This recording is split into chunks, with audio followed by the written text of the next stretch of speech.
Então, pessoal, bom dia, né? Quase boa tarde. Então, a gente vai falar agora a nossa última, né, palestra, tá? Dando continuidade ao que tudo que já foi falado. Então, vou tentar também responder algumas perguntas que foram levantadas aí, né? Então, falar um pouquinho sobre ensaios imunológicos funcionais e monitoramento imunológico desses pacientes após a infusão, né, das células CAR. Então, como a Camila já mostrou, né, a avaliação da potência, né, além dos ensaios de controle de qualidade, eles são importantes em todo o processo, né?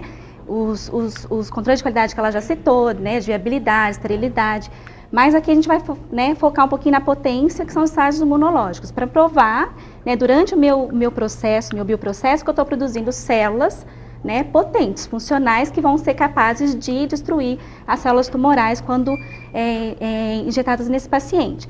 Então, nas diferentes fases, a gente tem que fazer, né, essa avaliação da potência das células que estão sendo geradas in vitro, tá? E eu vou focar um pouquinho no monitoramento imunológico do paciente, né, porque, como vocês viram, muitas perguntas foram levantadas e a gente vai ver hoje que, vou mostrar para vocês que esse ano está surgindo artigos que, através do monitoramento imunológico desses pacientes, né, desses primeiros trabalhos que foram feitos, foram capazes de detectar problemas, gargalos, né, em relação à potência da célula, a persistência da célula, a expansão da célula, e agora podendo voltar lá para o processo para otimizar esse processo, tá? Então, mexer em algumas partes da ativação, da expansão, que célula que vai ser utilizada para ser transduzida, tá? Então, vou mostrar para vocês como a importância do monitoramento imunológico nessas terapias ainda não convencionais, que a gente não sabe qual que é a resposta, né? Diferentemente do transplante, células tronco hematopoéticas, que a gente tem experiência, né, de fazer monitoramento imunológico, a gente já tem um pouco domínio de como que esse paciente, né, responde, como ele reconstitui imunologicamente. Mas nessas terapias mais novas, é importantíssimo a gente fazer esse monitoramento imunológico para poder otimizar o tratamento, tá? Então, eu vou colocar aqui algumas perspectivas, né, alguns gargalos estão sendo apontados pelo FDA, né, nesse tipo de terapia. Então, um deles é o teste da potência, tá? Então, a gente tem que definir quais são os melhores ensaios de potência para provar que essa célula que eu estou infundindo está sendo, né, suficientemente potente para eliminar o tumor. Então, hoje em dia não existe um perfeito, então é feito tanto a análise imunofenotípica dessas células, eu vou mostrar para vocês a importância disso, a produção intracelular de citocinas, que é um ensaio funcional, a atividade citolítica talvez seja o mais importante, o ensaio funcional mais importante, além da quantificação do DNA, conforme o Rodrigo falou. Mas é considerado na literatura, os ensaios de potência, né, funcionais são mais importantes do que você detectar, né, se o gene está presente lá nas células. Você tem que provar que ela é funcional. Então, uma das perguntas né, se a potência tem a ver com a eficiência de transdução. Então, tem grupos trabalhando nisso. Então, dependendo da eficiência de transdução, eu posso ter uma potência diferente dessa célula, né? E essa célula vai conseguir eliminar mais ou menos o tumor. Então, tem grupos trabalhando nisso. E esses ensaios de potência, de uma maneira sistemática, né, reprodutível, robusta, estão sendo estritamente necessários, exigidos pelo FDA, para acompanhar esses pacientes, né, após essa terapia com CAR T-cells. Então, em relação aos ensaios imunológicos funcionais, a gente tem basicamente a imunofenotipagem, né, dessas populações que eu vou transduzir, que eu estou ativando, que eu vou expandir. Então, durante o processo todo de produção dessas células, a imunofenotipagem dessas células é estritamente importante, né, porque eu vou ver quais são as populações que eu estou expandindo, os marcadores de ativação, se eu estou conseguindo ativar essa célula, os marcadores de morte celular, marcadores inibitórios, a presença do antígeno, né, do CAR nas células, na superfície das células, se eu conseguir transduzir, expressar esse CAR nas células. Os ensaios de citotoxicidade, como eu disse, são os mais importantes para mostrar que a célula que eu transduzi é capaz de ir lá e matar a minha célula-alvo, né, no caso do CAR T-cells para linfócito, para CD19, né, que eu vou dar um exemplo para vocês, e também ensaio de produção de citocinas intracelulares, que é um ensaio também considerado de potência, né, de funcional. Então, eu transduzi essa célula e vou mostrar que ela é capaz de produzir citocinas intracelulares e também quantificar essas citocinas no paciente após a infusão dessas células, que a gente vai ver a importância disso na toxicidade, né, como foi levantado, que esses pacientes desenvolvem a síndrome de liberação de citocinas. Então, outro ponto, né, que a gente não vai entrar muito em detalhes aqui, é o desenvolvimento de ensaios imunológicos funcionais em vivo. Então, todos esses grupos que desenvolveram essas moléculas, eles fizeram, né, ensaios pré-clínicos. Isso a gente vai ter que fazer também, né, na nossa experiência aqui com a nossa molécula, né, que nós adquirimos, para provar que essa célula, né, que essa célula está sendo produzida, né, eu vou conseguir eliminar o tumor no caso do modelo animal. Então, para isso a gente vai colocar pessoas nesse grupo para desenvolver modelos de leucemias em camundongos, né, imunodeficientes, e fazer esses ensaios de proliferação, sobrevivência e citotoxicidade em vivo. E a questão do monitoramento imunológico, né? Então, por que eu coloquei isso aqui? Isso é um gargalo, né, dos estudos clínicos, principalmente os estudos novos, porque a gente não sabe a resposta do paciente, né, aquela terapia. Um pode responder de maneira diferente do outro, como a gente viu, né? Um vai ter maior expansão das células, num paciente a gente vai ter maior persistência dessa célula, em outro paciente não. Então, né, está saindo trabalhos na literatura mostrando a importância de a gente fazer um monitoramento imunológico sistemático, né, com ensaios robustos, reprodutíveis, que sejam comparáveis entre centros, tá? Existem agora, né, como curiosidade, empresas que estão sendo, né, se especializando em immunomonitoring, né, para fazer esse monitoramento imunológico dos pacientes de uma forma mais sistemática. O outro gargalo, né, em relação, né, que o FDA aponta em relação ao produto, né, a consistência desse produto. Aqui está uma pergunta que foi levantada aí em relação às células que são utilizadas, né, para a gente fazer a transdução, tá? Então, a Camila mostrou para vocês, né, rapidamente, que no começo era utilizado a fazer a férias dos pacientes, né, coletava-se PBMC total, então tem lá monócito e linfócito, fazia transdução, então eu tenho lá linfócitos totais, e eu colocava, né, transduzir essas células de maneira geral. Tem linfócito transduzido, independente se é CD4, CD8, tem o CD3, e essas células vão responder então à ativação e vão proliferar, e aquele pool de células que eu consegui ativar e expandir, eu estou pondo no paciente. Então, o que os estudos mostraram, né, nesses últimos 2 anos? Então, após esses estudos iniciais que mostraram eficácia terapêutica, os grupos estão começando a mexer com isso aqui, né? Então, o que eles viram? Que a gente, foram feitos alguns estudos mostrando que essa população mista de células, quando eu coloco no paciente, né, se eu tenho muitas células efetoras ou memória efetora, elas vão se diferenciar, né, expandir e vão morrer mais fácil. Então, a ideia é a gente usar as células naive, né, ou de memória central para a gente transduzir, e a ideia é que essa célula em vivo ela vai proliferar, expandir mais e persistir por mais tempo. E uma questão que está sendo discutida também é se essa seleção deve ser feita no começo da cultura ou no final. E isso não tem, né, resposta para isso ainda, tá?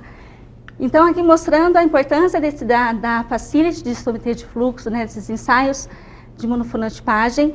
Aqui é um exemplo para vocês, como de vários doadores, como essas populações de linfócitos diferem de uma pessoa para outra.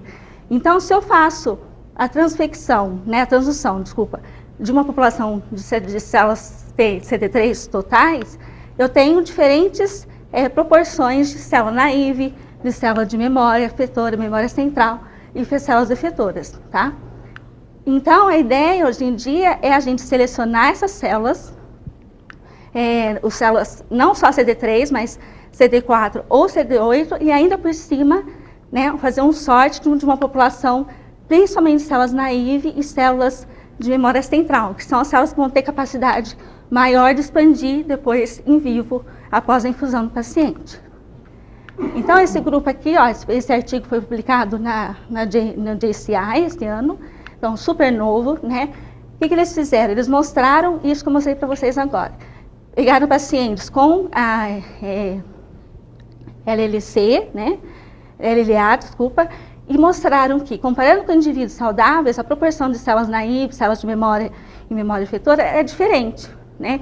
Então, qual foi a proposta desse artigo? Eles definiram, né, um subtipo de célula T. No caso, eles fizeram um sorte de célula CD8 de memória central e CD4 totais, transduziram essa célula e essa célula, né, definida foi então expandida e infundida nos pacientes. Também numa razão definida também, e eles trabalharam com essa razão ao longo do trabalho. Então, em geral, como o Rodrigo tinha falado, está sendo usado então, a proporção de 1:1, mas agora a ideia é a gente trabalhar com diferentes populações dessas células. Tá? Esse trabalho aqui, né, é o mesmo trabalho, mostrando então o que eles fizeram. Eles trabalharam com a dose, né, em diferentes doses, né, doses dessas células, e acompanharam aqui, ó, o paciente que recebeu, né, uma dose maior, né, a DL2 aqui, a expansão dessas células foi maior no paciente e mais rápida também, né, e também isso correlacionou com a resposta clínica desses pacientes. E através de citometria de fluxo também eles viram que essas células mais jovens que foram infundidas nos pacientes, elas foram capazes de expandir rapidamente. Então, aqui no dia 6 foi o pico de expansão tanto de células CD4 quanto de células CD8. E como eu já tinha falado também, essas células podem ser, então, também detectadas na medula óssea e no líquor, tá? Então, tem uma relação de dose, né, com a expansão em vivo, né? E isso vai se relacionar à resposta terapêutica desse paciente. Esses primeiros trabalhos, esse trabalho aqui do Carl June, né, ele usou, né, a citometria de fluxo e foi através do monitoramento imunológico desses pacientes que eles mostraram, né, a persistência dessas células CAR no paciente. Então aqui está, né, diferentes pacientes e a persistência ao longo dos meses. Então, eles conseguem, através de um anticorpo que reconhece o epítopo do CAR, né, na superfície da célula CAR T-cell, eles conseguem acompanhar a persistência dessa célula. Então, esses foram os primeiros estudos que foram feitos, né, mostrando a importância desse monitoramento imunológico para responder essas perguntas que foram levantadas por vocês. Quanto tempo que demora? Se o paciente que expande mais tem uma resposta melhor? Se o paciente que recebeu maior dose, né, tem uma resposta melhor? Eles também mostraram, através desses primeiros trabalhos de 2011, a aplasia de célula B, né? Então, com a infusão dessas células, a gente vai ter a morte de células B tumorais, mas também de células B normais, né? Então, isso é importante, a gente ter esse monitoramento imunológico feito de maneira, como fala, nesse paciente, à medida que está sendo acompanhado, né, imunologicamente esse paciente, para que a gente consiga fazer intervenções, né?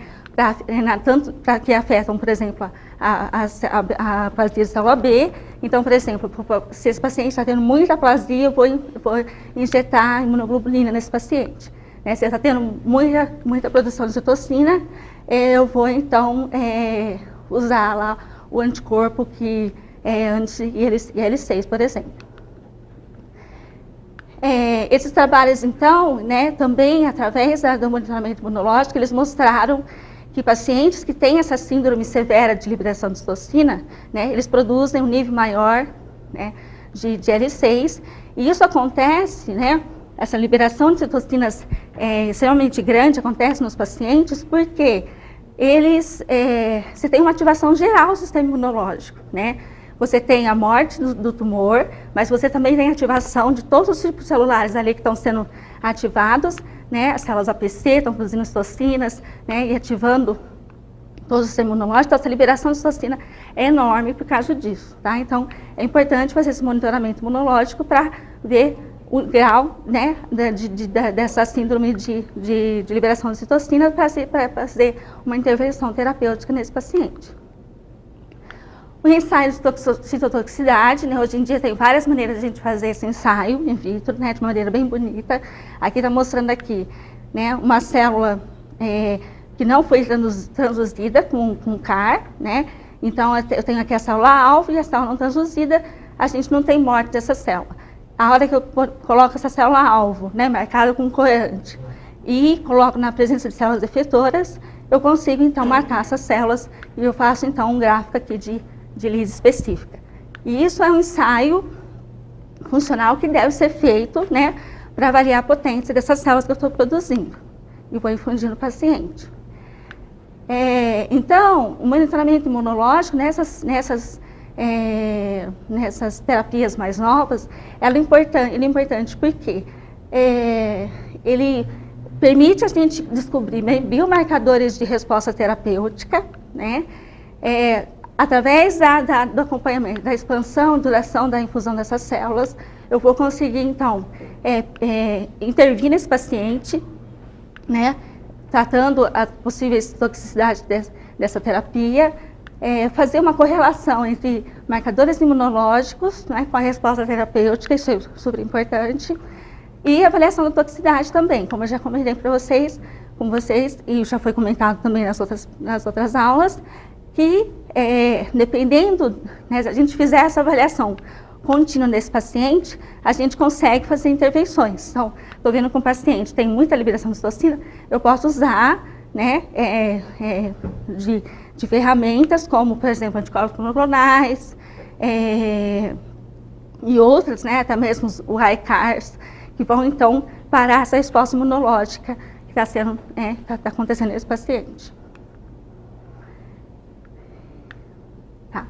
Então, esse trabalho publicado este ano no JCI, né, que é o mesmo que eu mostrei ali para trás, ele fez essas correlações, né, dosando essas citocinas que são produzidas nesses pacientes, liberadas nos pacientes após a infusão das células, e fazendo uma correlação com o grau de toxicidade neurológica, ou então com o grau de liberação de citocina nesses pacientes. Então, eles mostraram que pacientes que estão liberando, né, produzindo mais citocinas após a infusão das células, são aqueles, né, os pacientes que têm um grau maior de toxicidade, são aqueles que estão produzindo maior produção de citocinas, e não só produção de citocinas inflamatórias, mas eles têm aumento de ferritina, aumento de proteína C reativa, também existe uma correlação aí. Esse trabalho foi um trabalho mais recente que a gente encontrou, que eles realmente fizeram um estudo bem detalhado dessa síndrome de liberação de citocinas. Então, eles avaliaram nesses pacientes, em 51 pacientes que receberam as células T-CAR, 43 citocinas, né, com o objetivo de achar preditores, né, biomarcadores que poderiam prever se esse paciente ia ter uma síndrome mais grave de liberação de citocina ou não. Então, eles avaliaram várias citocinas, e dessas 43, eles acharam 24 biomarcadores que estavam aumentados nesses pacientes que tiveram uma maior toxicidade, então uma maior síndrome de liberação de citocinas, né? Dentre eles interferon, IL-6, receptor de L1, né, de L6, dentre outros. Então, aqui, eles colocam nesse trabalho a importância, né, desse monitoramento imunológico em tempo real, né, desses pacientes, para a gente poder ter tempo de intervir nesse paciente para tratar essas toxicidades que são inerentes ao tratamento. Outra questão, né, que já foi um pouquinho discutida, né, mas a gente pode levantar outras insights aqui, é a questão do pré-condicionamento. Então, além do que os fatores que o Rodrigo já levantou, né, em relação a por que a gente tem que fazer esse pré-condicionamento no paciente? Para evitar a rejeição das células que eu estou infundindo, né, para ativar o sistema imunológico de maneira geral, né, permitindo que essas células APCs que vão ser, que estão ali disponíveis, elas vão ser também ativadas, mas principalmente para abrir um espaço, né, imunológico. Por quê? Para que a minha célula T-CAR, né, que eu estou infundindo, ela prolifere bastante, eu preciso de espaço, né? Uma questão de espaço. Se eu não depleto aquele sistema imunológico que está ali naquele paciente, eu não tenho espaço suficiente, né, em termos de para essa célula expandir, né, de modo que ela tem que expandir para fazer em vivo, né, que ela vai precisar de L2, de espaço, de interação com células APCs. Então, esse pré-condicionamento é muito importante. E isso aqui ainda está sendo muito trabalhado, né? Hoje em dia, eles estão colocando nos regimes de condicionamento a fludarabina também, né, e eles viram que isso ajuda muito na expansão das células depois que eu infundo. Tá? E também, né, eles têm trabalhos que estão mexendo com para aumentar essa proliferação das células depois da infusão, né, usando L2 e também outros fatores de crescimento. Então, esse mesmo trabalho muito bonito desse ano, o que eles fizeram? Eles mostraram aqui, ó, que pacientes que receberam, né, não receberam fludarabina ou receberam fludarabina, né, os que receberam esse aumento na imunossupressão antes da infusão das células, eles tiveram uma maior expansão aqui em vermelhinho das células CAR em vivo, tá? Então é importante também, isso como que eles descobriram isso? Porque nos ensaios anteriores eles viram que muitos pacientes não têm essa expansão adequada das células após a infusão. Então eles começaram a mexer aí também na imunossupressão prévia desses pacientes. Então, nessa revisão recente aqui, eles trazem, né, os gargalos dessa terapia, que, né, já foi comentado aqui, né, então a oncogênese, né, que pode acontecer nos pacientes, a toxicidade neurológica, né, que eles chamam de on-target off-tumor toxicity. Então, essas células, elas têm ação na célula tumoral, mas elas também têm ação na célula, matam a célula normal, então gerando aplasia de células B. E a importância do monitoramento imunológico em tempo real aí para a gente intervir nesse paciente aqui que está tendo a aplasia de célula B. Também esses pacientes estão tendo, né, já foi reportado a anafilaxia nesses pacientes, que eles desenvolvem anticorpos contra a porção do CAR, né, que vem do camundongo, tá? Então eles desenvolvem anticorpos CAR. Então, o monitoramento imunológico também aqui é importante para prevenir complicações disso aqui, e principalmente da síndrome da liberação de citocinas, né, que é sugerido pela FDA que seja feito esse monitoramento, né, em tempo real desse paciente aí, para citocinas e também outros mediadores de inflamação, né, para que esse paciente possa ser, então, tratado quando ele desenvolver essas toxicidades, essas complicações. Então, onde que a gente está, né, aqui no Hemocentro, tudo isso que a gente falou, resumindo, né, como que a gente está, em que fase que a gente está disso tudo. Então, a gente, então, está trabalhando na transdução, né, então a gente adquiriu esses vetores e está desenvolvendo esse know-how na transdução das células.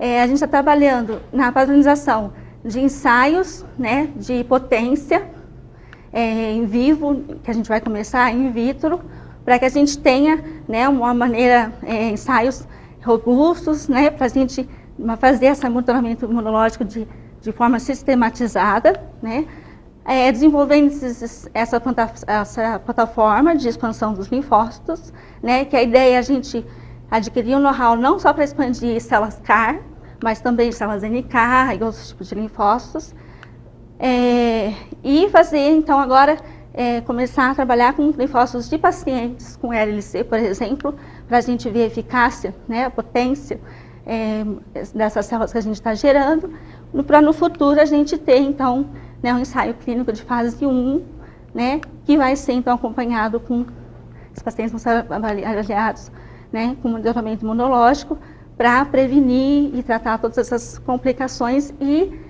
avaliar a resposta terapêutica desses pacientes. Então é isso. Obrigada.